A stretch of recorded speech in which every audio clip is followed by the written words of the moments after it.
अहिले नागरिकता त बेच्ने मान्छेले भोलि देश बेच्दैन, बुझ्न जरुरी छ, बुझ्न जरुरी छ।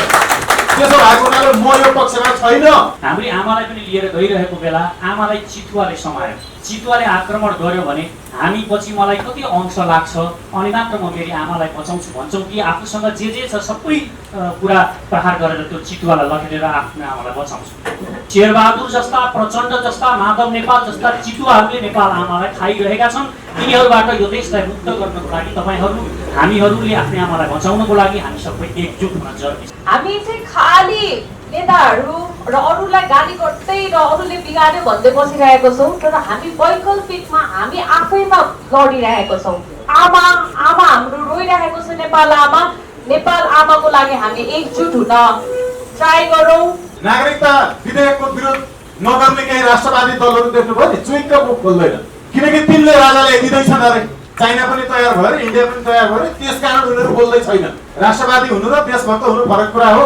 देशभक्तहरूको मात्रै एकता जरुरी छ। त्यहाँ रविजी पनि हुनुपर्छ, सबै वैकल्पिक भनेका हामी शक्तिहरू हुनुपर्छ।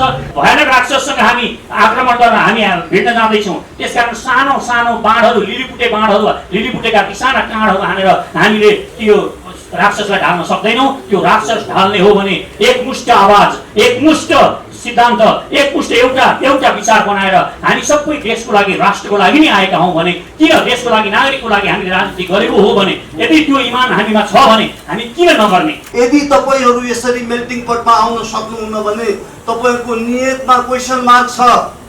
तपाईहरू कोहीबाट सञ्चालित हुनुहुन्छ, तपाईहरूलाई केही स्वार्थ छ भन्ने मेरो व्यक्तिगत क्षमा यो म गलत पनि हुन सक्छु। मेरो व्यक्तिगत कुरा गर्नुहुन्छ भने त एउटा सांसदले गरेको भन्दा बढी काम गरेको छु। यो देशको संसदलाई निर्देशनात्मक आदेश गराएको छु सर्वोच्च अदालतबाट। यो संविधानमा कहीँ बहुमत देख्नुहुन्न तपाईँले। यो संविधानबाट हामी जितेरै गए पनि जन्ममा यो जनताको हार हुनेछ। यो व्यवस्थाको अन्त्य जरुरी छ, यो संविधानको अन्त्य जरुरी छ, यो स्वरूपको संहिताको खारेजी जरुरी छ। जति भेटे पनि तपाईहरूसँग यो सिपाहीको भाषा यति मात्र हुन्छ, यो भन्दा सिपाहीले जानेको छैन। नयाँ सिराबाट जाउँ, नयाँ झण्डा बोकौँ, नयाँ विचारका साथ अगाडि बढाउँ। किनभने यो भनेको 5 वर्ष पछिको हामीले नेपाल इमेजिन गर्न एकदमै गाह्रो छ। आफ्नो उम्मेदवारी दिइसके, किनभने म एक्लै लड्ने बानी पहिला पनि थियो, अहिले पनि मेरो आमाको लागि म आफ्नो क्षेत्रबाट एक्लै भए पनि उठ्छु। तपाईँहरू पनि प्लिज आफ्नो यो रिस राग सबै छोडेर सबै एकीकृत हुनु। हामी खास गरेर मैले चाहिँ यहाँहरू समक्ष यो हाम्रो परिवेशको कुरा र आजको चाहिँ यसको उपादेयताबारे केही छोटो कुरा म राख्न चाहन्छु।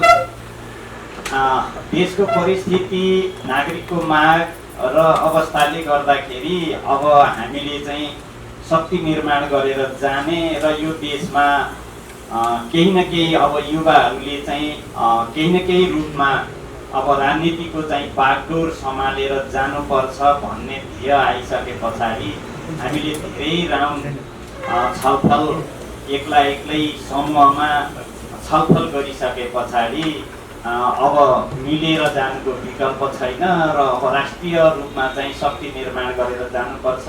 अब यो देशलाई बचाउने उत्पादनमुखी कार्ययोजनालाई गरेर अब यही देशमा गोरी खाने वातावरण बनाउने, राजनीतिलाई शुद्धिकरण गर्ने हिसाबले अगाडि जानुपर्छ भन्ने छलफल भइसके पछाडि धेरै चरणमा धेरै साथीहरूसँग, धेरै पार्टीहरूसँग, धेरै समूहसँग छलफल गर्दै आजको चाहिँ यो लेभलमा आएका छौँ।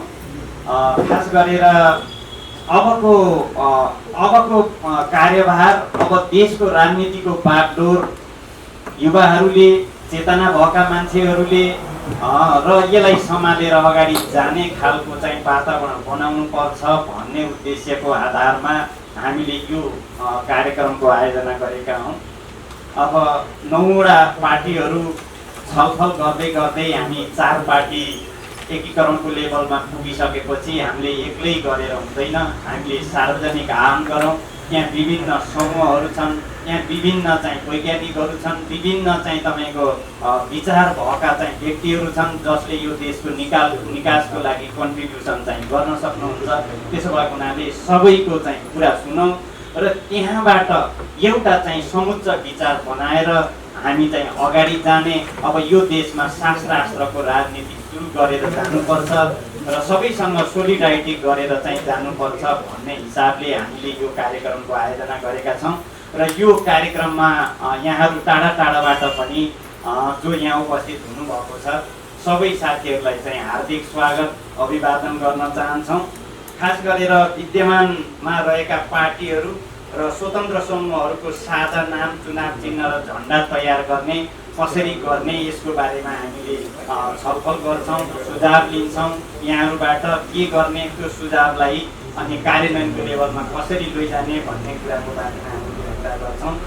असल विचार, जुन नीति सिद्धान्तहरू हामीले यो राष्ट्रको लागि, यो धरतीको लागि, नागरिकको कल्याणको लागि, आर्थिक उत्थानको लागि हामीले जे सोचिरहेका छौँ, हामीमा एउटा कोर कम्पिटेन्सी होला, एउटा राम्रा विचारहरू होला, त्यसको बास्केट तयार गरेर समग्रमा सबैको विचार कसरी बनाउने, त्यसको बास्केट तयार गर्ने कुराको चाहिँ हामीले यसमा सुझाव दिने र त्यही अनुसार जाने हामीले कुरा गरेका छौँ।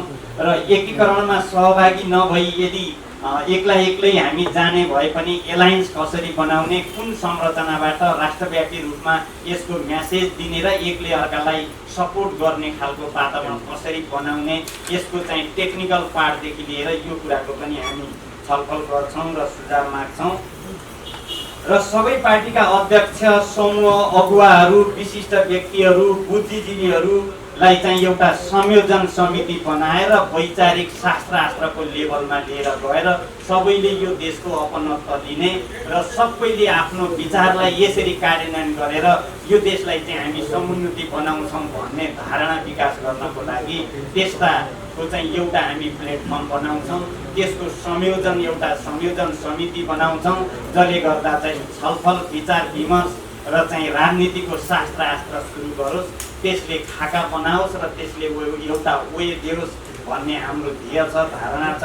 र प्रतिनिधिमूलक केन्द्रीय समिति र समावेशिताको आधारमा हामीले कसरी तयार गर्ने भन्ने कुराको चाहिँ आधार बनाएर हामीले चाहिँ यो कुराको चाहिँ कार्यक्रमको चाहिँ आयोजना गरेका हौँ। अब जसरी पनि चाहिँ हामी एक भएर यो राष्ट्रलाई चाहिँ बचाउनको निम्ति, अहिलेको चाहिँ तपाईँको यो समस्यालाई चाहिँ समाधान गरेर जानको निम्ति, नेपाली नागरिकको अनुहार हँसाउनको निम्ति बडा गम्भीर ढङ्गले छलफल गरौँ भन्दै म यहाँहरू समक्ष यही अनुरोध गर्दै मेरो भावना, मेरा कुराहरू मै राख्न चाहन्छु। धन्यवाद। पहिलो कुरा, हामी धेरै भाइहरू जङ्गलमा घुमिरहेका छौँ, गइरहेका छौँ कुनै बाटो, त्यहाँ हामी हाम्रै आमालाई पनि लिएर गइरहेका छौँ। हाम्रै आमालाई पनि लिएर गइरहेको बेला आमालाई चितुवाले समायो, चितुवाले आक्रमण गर्यो भने हामी पछि मलाई कति अंश लाग्छ अनि मात्र म मेरी आमालाई बचाउँछु भन्छौँ कि आफूसँग जे छ सबै कुरा प्रहार गरेर त्यो चितुवालाई लखेटेर आफ्नो आमालाई बचाउँछु। पक्का पनि हामी सबै आफ्नै आमालाई बचाउनुको लागि त्यहाँ पछि अंश कति लाग्छ, मलाई मेरो भागमा कति पर्छ भन्दैनौँ होला, हामी सबै नै त्यहाँ जान्छौँ होला। त्यसकारण सबैजना हामी देशको चिन्ता छ। अहिले शेरबहादुर जस्ता, प्रचण्ड जस्ता, माधव नेपाल जस्ता चितुवाहरूले नेपाल आमालाई खाइरहेका छन्। यिनीहरूबाट यो देशलाई मुक्त गर्नको लागि तपाईँहरू, हामीहरूले आफ्नै आमालाई बचाउनको लागि हामी सबै एकजुट हुन जरुरी छ। हामीले हाम्रा अहङ्कारहरू छोड्न जरुरी छ।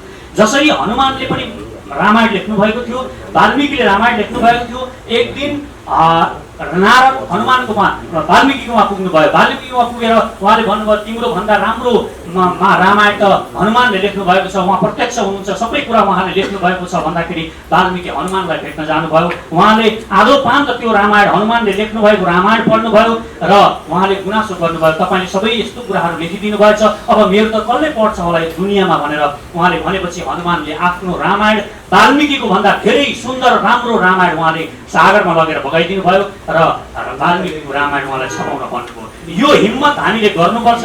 यदि गरेनौँ, हामी जोडिनको लागि सङ्कल्प गरेर हामी मिल्ने प्रयास गरेनौँ भने यो सम्भव छैन। अहिले यहाँ हामी यति छौँ, अर्को एउटा गोलमेज गर्नुपर्छ, त्यहाँ रविजी पनि हुनुपर्छ, सबै वैकल्पिक भनेका हामी शक्तिहरू हुनुपर्छ। किनभने हामी जोडिएनौँ भने हाम्रा वैकल्पिक मतहरू हामी आफूमा भोलि प्रतिस्पर्धा हुन्छ। अनि ती पुराना पार्टीहरू तिनीहरूसँग प्रतिस्पर्धा गर्नु पर्दैन। तिनीहरूको फिक्स मत छ, हाम्रो न्युट्रल मत हो, त्यो न्युट्रल मतलाई हामीले तान्ने हो। अब यही मत पनि हामीले विभाजन गर्यौँ भने हामी राष्ट्रिय पार्टी पनि बन्न सक्दैनौँ। यो कुरा हामीले ध्यान दिउँ र रविजी सहितको एउटा गरौँ। र बारम्बार हाम्रो खरेल सरले, रमेशजीले भन्नुहुन्छ हामी सबै हाम्रा प्याकेज तयार गरौँ, मास्टर तयार गरौँ र न्यायाधीशलाई हाम्रो सुशीलाजीहरूलाई जिम्मा लगाउँ भन्नुहुन्छ। त्यो पनि अलि व्यवहारिक हुँदैन। हामी त्यसो नगरौँ। त्योभन्दा राम्रो के हुन्छ भने यसरी नै राखौँ र नेपालका टप मिडियाहरू ल्याउँ र त्यहाँबाट लाइभ गरौँ। कसैलाई नामको अहङ्कार छ, कसैलाई मै लिडरसिप गर्नुपर्छ भन्ने अहङ्कार छ। यदि त्यस्तो छ भने त्यहाँ हामी राखौँ र त्यहाँ राखेर हामी लाइभ गरौँ। त्यो लाइभमा जसको पार्टीको नाम जनताहरूले छान्छन् त्यो पार्टी राखौँ, जसलाई लिडर छान्छन् जनताले त्यसलाई लिडरको रूपमा मानौँ, जसको चुनाव चिन्ह छान्छन् त्यसको चुनाव चिन्ह त्यहाँ रोजौँ र सबैको एउटैको छाने भने पनि त्यही छानौँ। जनताको माग छ, हामी मिल्नुपर्छ, हामी मिलेर जानुपर्छ। नत्र हामीलाई जनताले एक मत दिनेवाला छैनन्। हो हा हो, हा र होमा अलिअलि मतहरू आउन सक्छ, तर वास्तविक मत आउँदैन जुन हाम्रो लागि खतरनाक हुन सक्छ।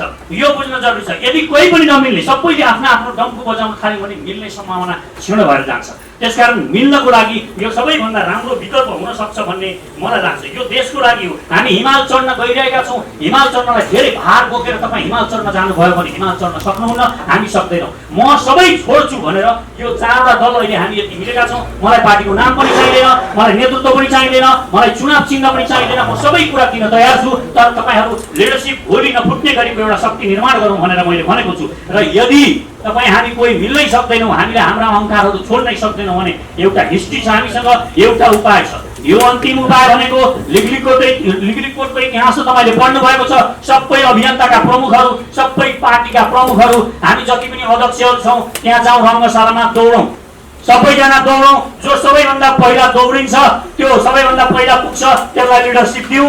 दोस्रो भन्नेलाई त्यसको पार्टीको नाम दिउँ, तेस्रोलाई चुनाव चिन्ह दिउँ, चौथोलाई झन्डा दिउँ, पाँचौँ छैटौँलाई उपाध्यक्ष के दिने हो दिउँ।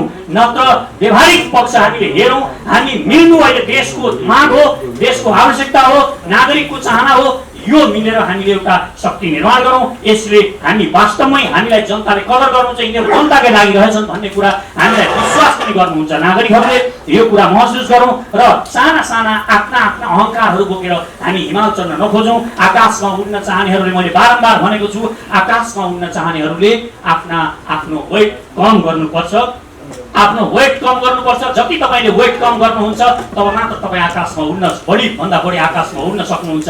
यो कुरा हामी महसुस गरौँ। म धेरै अब मेरो टाइम सकिएको छ, 1 मिनट मेरो टाइम बाँकी छ र यो 1 मिनट टाइमलाई सदुपयोग गर्दै म के भन्छु भने हामी जति पनि हाम्रा अहङ्कारहरू छन् यो नछोडिकन मिल्न सकिँदैन।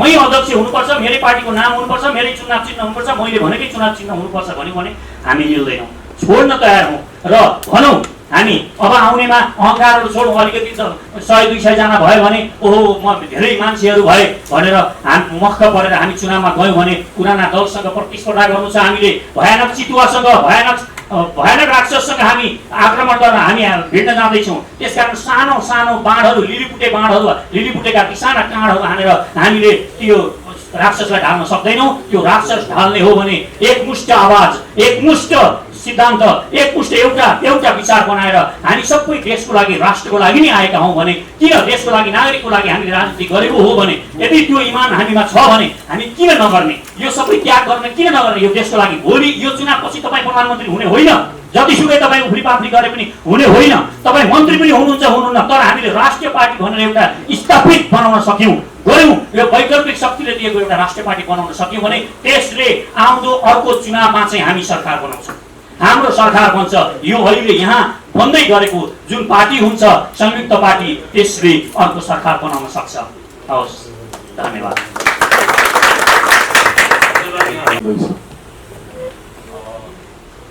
स्वतन्त्र साथीहरूको जुन प्रयत्न छ, पोखरादेखि आउनुभएको छ, शिरीषहरू लगाए, उहाँलाई पहिला शुभकामना छ, बधाई पनि छ।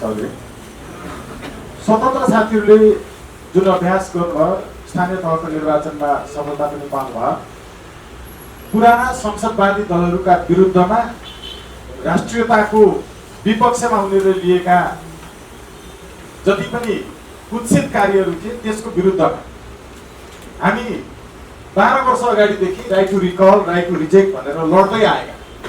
सीमा मिचिएको विषयमा त्यति बेलाको नागरिकता अध्यादेश लगायत अदालतबाट खारेज गराउँदै आएका सरकारले जति काम गर्थ्यो राष्ट्र विरोधी ती कामहरू सांसद नभइकन सांसद बनेर हामीले गर्यौँ। संसदबाट पास भएका सबै अराष्ट्रिय निर्णयहरूलाई हामीले खारेज गरायौँ संसदबाट।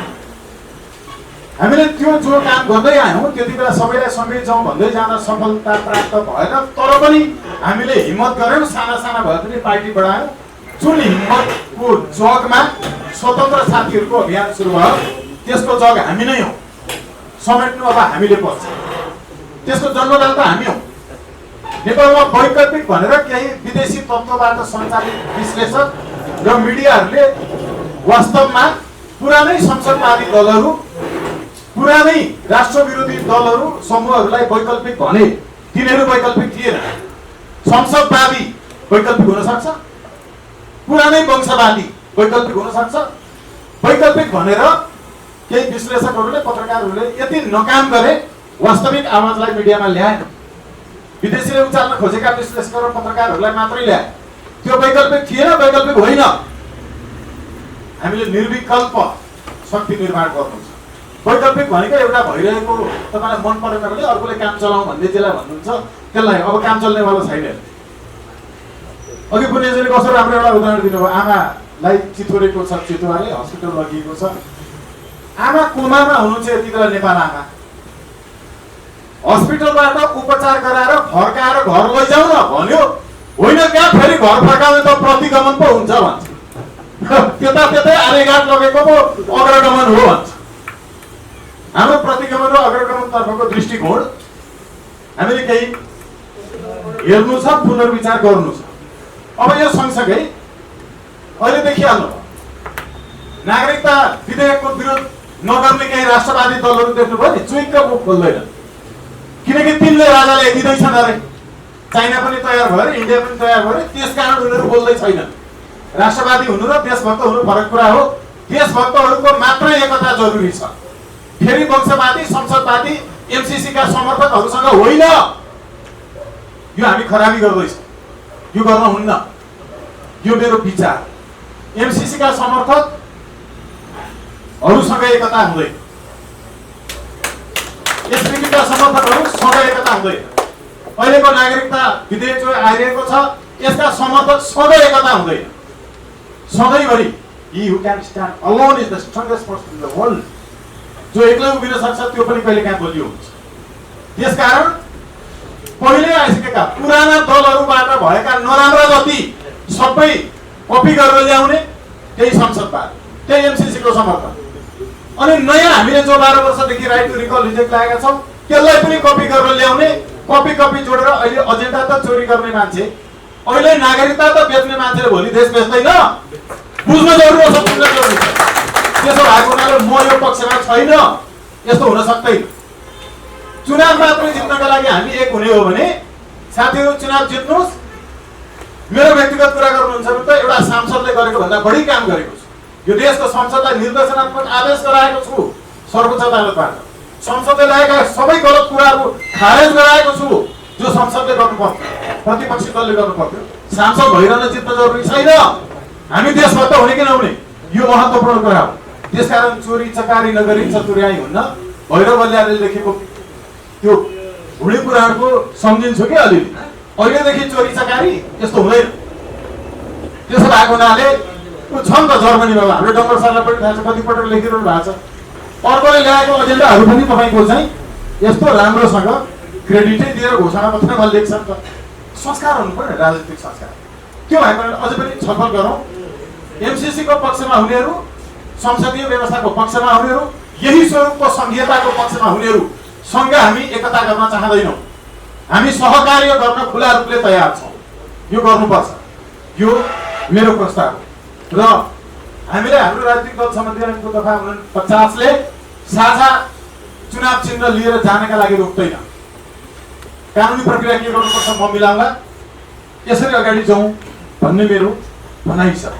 र हामीले अहिले जम्मा यो निर्वाचनमा एक भएर मिलेर गएर जितिए पनि यो चाहिँ बहुमतै ल्याए पनि जम्मामा यो निर्वाचन प्रणाली खराब छ नि त। कुनै पनि एउटा निर्वाचन क्षेत्रको एउटा सांसदले त्यहाँ अरू कम्तीमा 10 जना उम्मेदवार हुन्छन्, 10 जना उम्मेदवारमा 9 जनाले 9 भोट ल्याउँछ, 81 हुन्छ 100 मा। जितेको भनेको 19 भोट हुन्छ। अघिल्लो पटक 3% भन्दा कम ल्याउने पनि निर्वाचित भए। हामी अदालत गयौँ, 87 वटा पार्टी थिए। अदालतमा संविधान हेरेर व्याख्या गर्दा त यो प्रजातन्त्रै होइन भन्ने लेखाएर छ।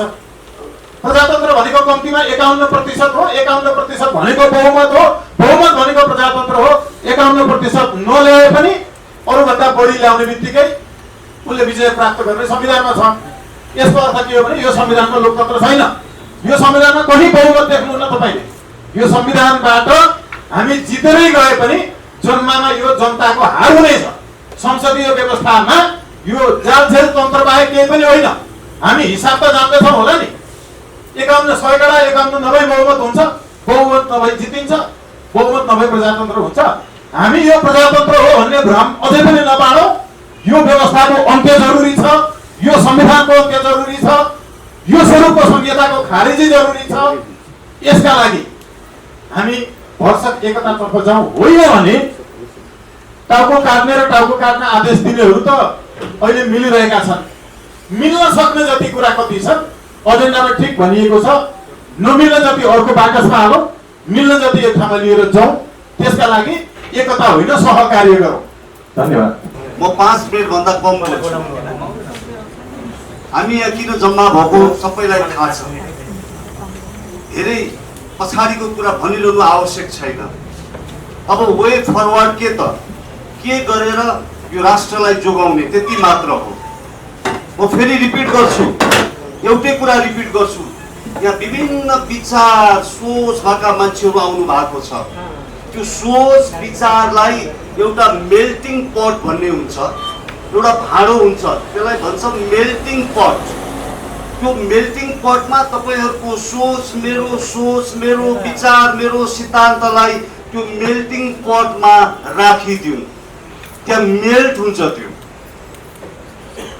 त्यो मेल्ट हुन्छ र त्यो मेल्ट भइसकेपछि नयाँ सिराबाट अगाडि बढौँ, नयाँ सिराबाट अगाडि बढौँ भनेर मैले बारम्बार नेपाल प्रहरीबाट रिजाइन गरिसकेपछि बारम्बार यहाँको चाहिँ विभिन्न पोलिटिकल साँच्चीकै सेवा गर्छु भन्ने विशिष्ट व्यक्तित्वहरूलाई मैले भनेको थिएँ, सर नयाँ सिराबाट जाउँ, नयाँ सिराबाट जाउँ। र अहिले पनि म त्यही दोहोऱ्याउँछु। साथी हो, हामीलाई यो देशको माया छ। हामी साँच्चीकै सेक्रिफाइस गर्छौँ यो राष्ट्रप्रति। हामीलाई कुनै स्वार्थ छैन, सेल्फलेसनेस। यदि तपाईँ इफेक्टिभ लिडर हुन चाहनुहुन्छ भने, तपाईँ यो देशलाई साँच्चीकै माया गर्नुहुन्छ भने तपाईँ त्यो मेल्टिङ पटमा हामी सबै जाउँ, मेल्टिङ पटमा जाउँ। र फेरि रिपिट गर्छु, यो देशलाई माया गर्ने व्यक्तिहरू यहाँ सयौंको संख्यामा छन्। मैले सयौंको नाम लिन सक्दिनँ। कुनै प्लेटफर्ममा कुनै रोस्टरमा 5 जनाको नाम लिन्छु भने कुनै प्लेटफर्ममा अरू अझ 5 जनाको नाम लिन्छु। आज फेरि ती 5 जनाको नाम लिन चाहन्छु अथवा 2 जनाको नाम लिन चाहन्छु। भीमार्जुन आचार्यज्यू कहाँ हुनुहुन्छ? तपाईँ देशलाई माया गर्नुहुन्छ। ओम मर्यादी कहाँ हुनुहुन्छ? महावीर पुन तपाईहरू कहाँ हुनुहुन्छ? तपाईहरूलाई हामी त्यो मेल्टिङ पटमा हाम्रो विचार हाम्रो सिद्धान्त सबै मेल्टिङ पटमा राखिदिन्छौँ। तपाईँ सबै जम्मा गर्नुहोस् र एउटा बनाउनुहोस् यो राष्ट्रलाई, नेपाल आमालाई माया गर्ने एउटा सिद्धान्त, एउटा विचार, एउटा झण्डा, एउटा विचारका साथ, एउटा पार्टीका साथ तपाईहरू तयार गर्नुहोस्।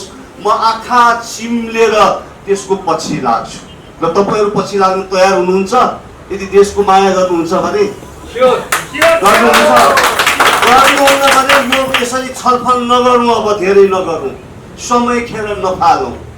यदि तपाईँ गर्नुहुन्छ भने एउटा यङ्स्टर्सलाई मैले यहाँ नाम लिएर अन्याय नहोस्, शिरीष गुरुङजी आउनु भएको छ पोखराबाट, उहाँलाई जिम्मा लगाऊ, लिडरसिप उहाँलाई जिम्मा लगाऊ, उहाँको पछि हामी लागौँ र नेपाल आमालाई जोगाउँ। शिरीष गुरुङ जस्तो धेरै हुनुहुन्छ, मैले खाली अगाडि देखेर पोखराबाट यो देशको माया गरेर आउनु भएको शिरीष गुरुङको नाम लिएँ मैले। यस्ता सयौं हुनुहुन्छ, हजारौं हुनुहुन्छ, उहाँलाई जिम्मा लगाऊ। म सामान्य सदस्यको हिसाबले म उहाँको पछि लगाएर नेपाल आमाको सेवा गर्न, सेक्रिफाइस गर्न, सेल्फलेसनेसका साथ सेक्रिफाइस गर्न चाहन्छु। तर तपाईँहरूलाई एउटा याद गराउँछु, यो भन्दै गर्दा विभिन्न यदि तपाईँहरू यसरी मेल्टिङ पोटमा आउन सक्नुहुन्न भने तपाईँहरूको नियतमा क्वेसन मार्क छ, तपाईँहरू कोहीबाट सञ्चालित हुनुहुन्छ, तपाईँहरूलाई केही स्वार्थ छ भन्ने मेरो व्यक्तिगत ठम्माई यो, म गलत पनि हुन सक्छु, मेरो व्यक्तिगत ठम्माई हो यो, मलाई अन्यथा नलिनुहोस्। यदि तपाईँ एक ठाउँमा एउटा बास्केटमा आएर एउटा देशलाई माया गर्ने मान्छेले बनाएको विचारसँग जान सक्नुहुन्न भने तपाईँको नियतमा खराब छ, तपाईँको नियतमा खराब छ। कृपया म फेरि रिपिट गर्छु, योभन्दा म तपाईँहरू जति भेटे पनि तपाईँहरूसँग यो सिपाहीको भाषा यति मात्र हुन्छ, योभन्दा सिपाहीले जानेको छैन। नयाँ सिराबाट जाउँ, नयाँ झन्डा बोकौँ, नयाँ विचारका साथ अगाडि बढाउँ र यङ्स्टर शिरीष गुरुङ जस्ता यङ्स्टर्सलाई जिम्मा लगाउँ, हामी पछि लागौँ। धन्यवाद। जय नेपाल। मेरो नाम जीवन गुरुङ, म पोखराबाट स्वतन्त्र तथा वैकल्पिक विचार पोख्नेहरूको चाहिँ साझा प्रतिनिधित्व गर्दै अहिले यो कार्यक्रम आएको छु। हामी राष्ट्रले खोजेको युवा हो, हामी फ्रन्ट लाइनमा आउनुपर्छ भन्ने विचार बोकेर हामी यो अथक प्रयास गर्दैछौँ र एक्लै अथक प्रयास गरेर पनि यो सम्भव छ त छैन, मलाई त्यस्तो लाग्छ। त्यसको लागि हामी एकबद्ध हुन आवश्यक छ। यसलाई विकल्प चाहिएको छ, यो मानेमा कसैको पनि हिम्मत छैन होला। त्यसको लागि यो समय भनेको हामीलाई एकदम राइट टाइम हो, right decision at right time भन्छ। हामीले आजकै यो छलफलबाट, आजकै यो बहसबाट चाहिँ हामीले एउटा डिसिजन दिनुपर्छ जस्तो मलाई लाग्छ। नत्र यो समय र सम्वाद चाहिँ खेर जान्छ, यो खेर जान दिनु हुँदैन। मैले यो कुदागत रूपमा टिपेर भने चाहिँ अलि लामो होला भनेर है। अब म विषयवस्तुमा प्रवेश गरेँ। समस्या पार्टीको नाम, चुनाव चिन्ह, अध्यक्ष। यो समस्या भन्दा पनि चुनौती, किनभने यहाँ हरेक विभिन्न पार्टीहरू, विभिन्न चाहिँ सङ्गठनहरू यहाँ गोलमेल भएर पार्टीको नाम चाहिँ सबैको अस्तित्व कायम हुने गरेर राख्दाखेरि ठिक होला हाम्रो विचारमा। त्यसपछि चुनाव चिन्ह चाहिँ सजिलै ब्रान्डिङ गर्न मिल्ने, किनभने अझै पनि घामलाई चाहिँ घामको लागि लडामती गरिरहेको छ नि हाम्रो नेताहरू। किनभने त्यो भनेको सजिलै ब्रान्डिङ भएको चाहिँ चिन्ह हो। भित्र गएर भोट हाल्ने बेलामा त चुनाव चिन्है हेरेर हाल्ने हो, पार्टीको नाम हेरेर हाल्ने होइन। चुनाव चिन्हको विषयमा चाहिँ सजिलै ब्रान्डिङ गर्न मिल्ने चुनाव चिन्ह जेसुकै राख्दा पनि हुन्छ जस्तो मलाई लाग्छ। मेरै हुनुपर्छ, हाम्रै हुनुपर्छ होइन। यो अध्यक्षको कुरा चाहिँ यो पद हो, यो पद चाहिँ खाइ हुँदैन। यसमा चाहिँ रमेश खरेल सरले भने जस्तो जुनसुकै एउटा सक्षम युवा, चाहे शिरीष गुरुङै हुनुपर्छ भन्ने होइन, चाहे जीवन गुरुङै हुनुपर्छ भन्ने पनि होइन, तर सक्षम युवा जसलाई चाहिँ अलिकति लिडरसिपको चाहिँ नलेज भएको जुनसुकै युवालाई बनाएर जाँदा पनि हुन्छ जस्तो मलाई लाग्छ। किनभने अध्यक्षले मात्रै चाहिँ चलाउने त हुँदैन नि त, त्यो किसिमको विधान चाहिँ तय गर्नुपर्छ। यसमा पोखराको दाबी छैन। यो अघिल्लो कार्यक्रमहरूमा गणेशजीहरू, हरिजीहरू आउनुभयो थियो, आज म आएको छु। यसमा फेरि पनि मैले दोहोऱ्याएँ, यसमा पोखराको दाबी छैन। पोखराकै मान्छे अध्यक्ष हुनुपर्छ, पोखराले नै भनेको चाहिँ सुन्नुपर्छ भन्ने चाहिँ छैन।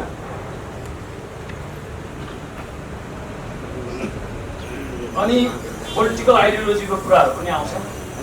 डम्बर कतिवटा सरहरू धेरै लामो एउटा वैकल्पिक राजनीतिक यात्रा तय गरेर आउनुभएको उहाँहरू लगायत थुप्रो विद्वानहरू हुनुहुन्छ। यो आइडियोलोजी चाहिँ कायम गर्ने चाहिँ जिम्मा चाहिँ तपाईँहरूको र मेरो व्यक्तिगत एनालाइसिसको कुरा गर्ने हो भने मलाई स्वागत सरको उन्नत लोकतन्त्र पार्टीको एजेन्डाहरू चाहिँ मलाई त्यसमा चाहिँ मेरो समर्थन छ। अन्तमा यो समय र संवाद खेरमा जान नदिउँ, हामीले आज एउटा राइट टाइममा राइट डिसिसन गरेर जाउँ भनेर। म चाहिँ पोखराबाट शिरीष गुरुङ होइन। अहिले हामी यहाँ आउनुको एउटै मात्र मेन रिजन भनेको चाहिँ हामीलाई नेपाल आमाको मायाको कारणले है। जसले पनि भन्दै गर्दाखेरि म सबै यो एक्लै किन यसरी हिँडिराखेको छु र किन भन्दाखेरि यो मनको चिन्ता। हामी चाहिँ खालि नेताहरू र अरूलाई गाली गर्दै र अरूले बिगार्यो भन्दै बसिरहेको छौँ, तर हामी वैकल्पिकमा हामी आफैमा लडिरहेको छौँ।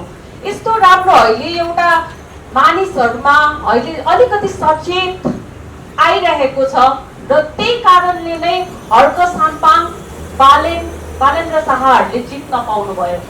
त्योभन्दा अगाडि कसैले पनि स्वतन्त्रहरूको यत्रो भिडहरू जम्मा हुन पाउने माहौल नै थिएन। यो माहौल चाहिँ जनता हामी नागरिकले नै देखाएको हो, किनभने अब चाहिँ जनताहरू नागरिकहरू सचेत छ है भन्ने मेसेज आइसक्यो। त्यसैले हामी यसमा छौँ। त्यही पनि हामी एक अर्कामा आफै लड्दै बसिरह्यो भने चाहिँ फेरि उनीहरूले कसलाई दिने त? उनीहरूको मेसेज चाहिँ एकदमै रङ जान्छ। त्यसैले हामी चाहिँ त्यो छोडौँ र अलिकति आफ्नो सबै कुरा छोडेर देश आमा हाम्रो रोइरहेको छ। नेपाल आमाको लागि हामी एकजुट हुन ट्राई गरौँ, किनभने यो भनेको 5 वर्ष पछिको हामीले नेपाल इमेजिन गर्न एकदमै गाह्रो छ। यो भनेको म एउटा अभियन्ता हो, एउटा कुर्सीमा बस्ने व्यक्तिले नराम्रो डिसिजन, माथि बस्ने कुर्सीको नेताहरूको त कुरै छोडौँ, एउटा बस्ने कुर्सीको सानो कर्मचारीले राम्रो डिसिजन नलिँदा हामी अभियन्ताहरू दिन कति आफ्नो टाइम आफ्नो एनर्जी दिएर लाग्नुपर्छ। भनेपछि हामीले चाहिँ यस्तो राम्रो चान्स, एउटा चुनावको यो भनेको त देशको आफ्नो यो पावरै हातमा लिने हो। यसमा पनि हामी आफैमा लड्दै बस्यो भने चाहिँ कहिले आउँछ त परिवर्तन? जब चान्स आउँछ त्यसलाई चाहिँ ग्राब गर्न नसक्ने, आफूमा ठुलो विचारहरू बोक्दै बस्ने। मलाई राजनीति त धेरै आउँदैन, म एउटा अभियन्ता हुँ। मलाई नेपाल आमाको मायाले मात्र पुकारिरहेको छ। मलाई भित्रदेखि नै आवाज आउँछ। मैले त्यही भनेको थिएँ, म 51 दिन एक्लै धर्ना बसेको थिएँ पोखरामा, केवल नेपाल आमाको मायाले। मलाई धेरै कुरा आउँदैन। त्यसैले हजुरहरूलाई म रिक्वेस्ट गर्छु, प्लिज नेपाल आमाले हामी सबैलाई एउटा राम्रो पुकारिरहेको छ। हामीलाई यो एकदमै राम्रो अपर्च्युनिटी हो। अब अरू नउठे पनि मैले त आफ्नो उम्मेदवारी दिइसकेँ, किनभने म एक्लै लड्ने बानी पहिला पनि थियो, अहिले पनि मेरो आमाको लागि म आफ्नो क्षेत्रबाट एक्लै भए पनि उठ्छु। तपाईँहरू पनि प्लिज आफ्नो यो रिस राग सबै छोडेर सबै एकीकृत हुनु। हामी पोखरादेखि चाहिँ एकीकृत छौँ है भनेर मेसेज दिनलाई पनि हामी आएको। हस्, धन्यवाद। अब यस्तो त हामीले अस्ति पनि सहजीकरण गरिसकेको हो, हामीले पनि गरेकै छौँ। अब सबै कुरामा सबैले अब भनिराख्दा म सानो समयमा सिकाइदिन्छु, म पनि ठुलो बोल्छु। सबै हामीभन्दा अग्रज सबैले बोलिसकेका छौँ। त्यो भएर चाहिँ हात्ती जतिसुकै ठुलो भयो भने सानो कमिलाले नै तल लाग्छ। यो कुरा सबैलाई ज्ञातै हो होइन। त्यो भएर के छ भने अब हामीले पनि भनिराखेका छौँ पूर्वीय दर्शन होइन। अब राष्ट्रिय समुदाय एकीकरण, एक क्रममा हामीले पनि अभियान जारी चलाएर अस्ति सबैलाई बोलाउनु भएको थियो। सबैजना आउनु भएको थियो यहाँ उपस्थित 4वटा पार्टीका। उहाँ हाम्रो सर आउनु भएको समय ढुकाउनुले गर्दा। र के छ भने अब हामी त मिल्नलाई तयारी भएको मान्छे हो। त्यो भएर हाम्रो समयमा कुरो अरूले बोल्छ। हामी के छौँ भने हामी पनि त्यस्तो पद लोभ लालचले आएका होइनौँ। किराँत मोर्चा नेपाल भनेर एउटा सभ्यताको जपमा पूर्वीय दर्शनको चिज सबैलाई ज्ञात होस्, हामी पनि छौँ। यो देश बनाएको मगर, गुरुङ, राई, लिम्बूले पनि हो, कसैले नबिर्सोस् भनेर चाहिँ हामीले एउटा पूर्वीय दर्शन र सभ्यता भनेर उठाइरहेका छौँ किराँत मोर्चा नेपालले। त्यसमा हामी पनि तपाईँहरूलाई साथ दिन त जतिखेर तयारी हुनुहुन्छ होइन। त्यो भएर सम्पूर्णमा किराँत मोर्चाको तर्फबाट र यो गोपाल मगर पूर्व छानेबाट चाहिँ बिदा लिन चाहन्छु। समय दिनुभयो। धेरैले अब बोल्दाखेरि एउटै कुरा हो, सबैलाई देशको माया छ। हामी कुराभन्दा पनि धेरै कुराभन्दा नि काम गरौँ होइन। र भ्रष्टाचारलाई तह हलाउने कुरा त अब सबैले गरि नै सकेको छ, मैले नि किन गरिराख्नु पर्यो। त्यो भएर बोलाइदिनु भयो, बोल्ने मौका दिनुभयो। धेरै धेरै धन्यवाद।